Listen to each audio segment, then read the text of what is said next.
This all started when I wanted to get into painting more deeply, and I've always, I guess, my whole adult life I've loved abstract art.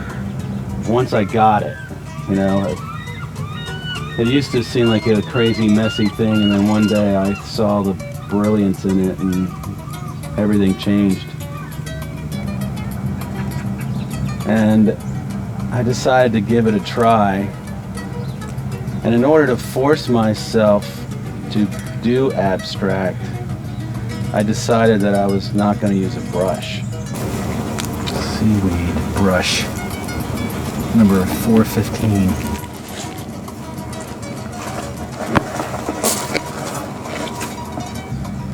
So what do you use? And then I thought, let's go out. Let's go into the nature. Let's go out into the woods. Let's go out into wherever.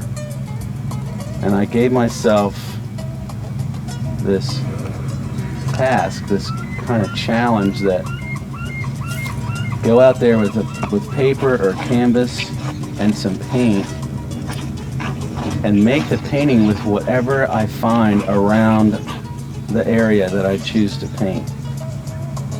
So I'll wander around and I'll find sticks and feathers and weeds.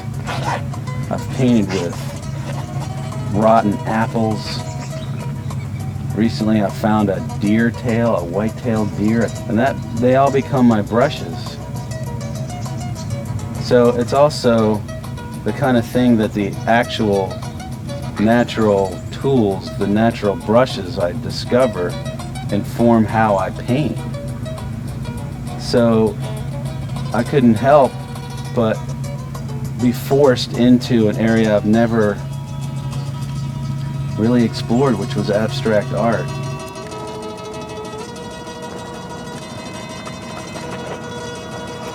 Nobody in the history of human civilization has ever painted with that, ever.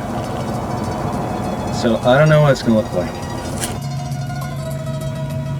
And I have this feel for color and composition and the typical things you're always trained to know whenever you learn graphic design and art direction.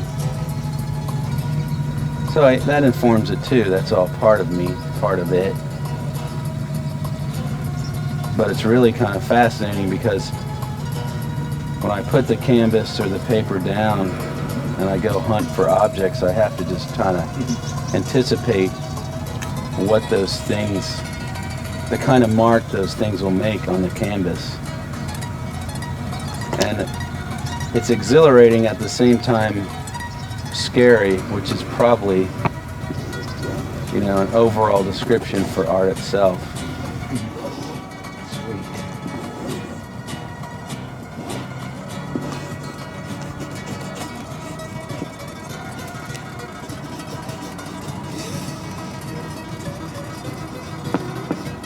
Because every time I find a stick or a rock or a clump of dirt, I've painted with mud before, and you think when you go in, you anticipate what that's going to look like on the canvas.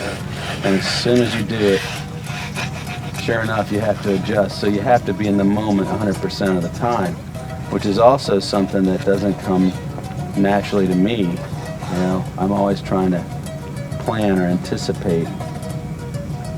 So because I'm in the moment, using things I've never touched before and things that have never been a brush before, abstraction happens. But it's so exhilarating to do that. It's probably a recipe of like 5 parts exhilaration, 8 parts fear. Because at any moment I can do it, put the paint on, put the charcoal on, or whatever I find. It's the wrong move. So I have to keep going, but that's part of art. I mean, I essentially mess it up until it's great.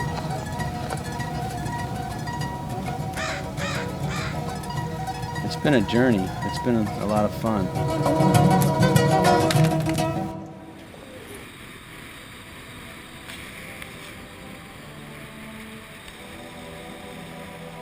And each place has its own different vibe, which is not a surprise. Everybody knows that nature is different everywhere. But when you're in nature, in the landscape, creating art, there's a difference. It influences the art. It influences the artist. So out here, with the challenge of painting with mud, the right brain kind of kicks in. And nature, to me, is very generous and nurturing. So when I'm out here, I'm jumping inside myself, and nature is guiding me. At the same time it's guiding me deeper into myself, it's also pulling me out of myself. And the thing about being in the moment is a lot of times it's generated by this physical presence. You have to be, like for me, I have to be in nature to do this art.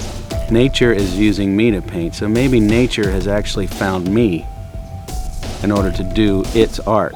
So I can come out here and talk to the seagulls and sift through sand and mix paint into seaweed and do all that, come away with an art piece that I'm proud of. And that kind of infuses me even when I go back into my daily day job corporate life, you know. There's still this visceral presence of nature and art and creativity that helps me.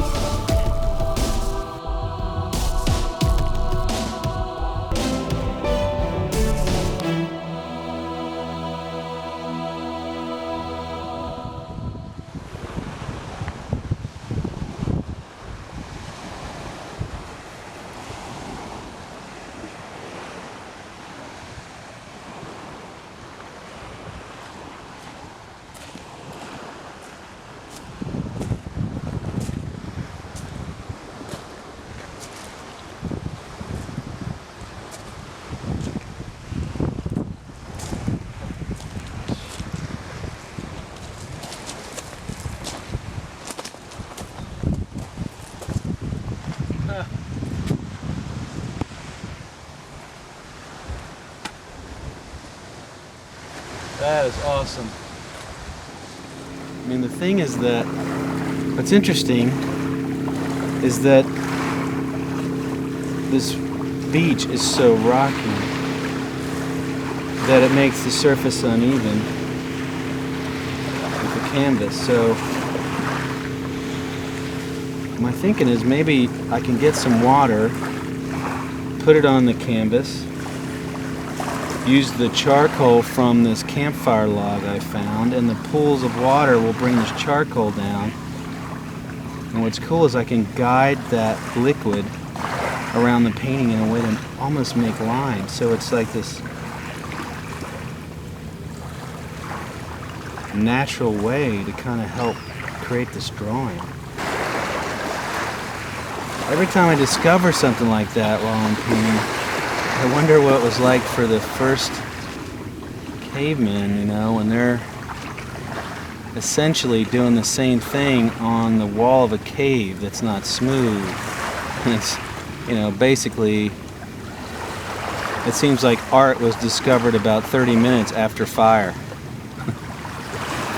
So they just grabbed the charcoal, you know, the burned wood, and start drawing.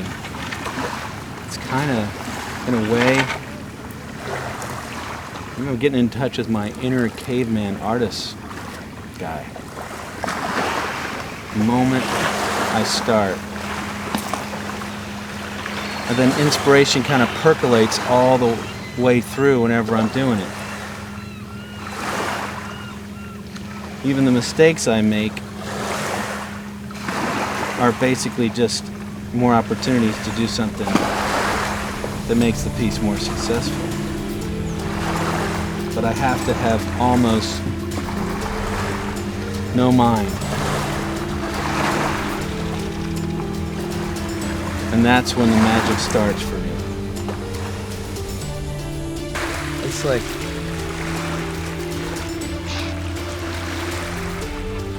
It's like I'm on this path. It's like I'm chasing something I'll never catch. Every time I do a piece like this, it propels me forward to new things. And I'm pretty psyched about that.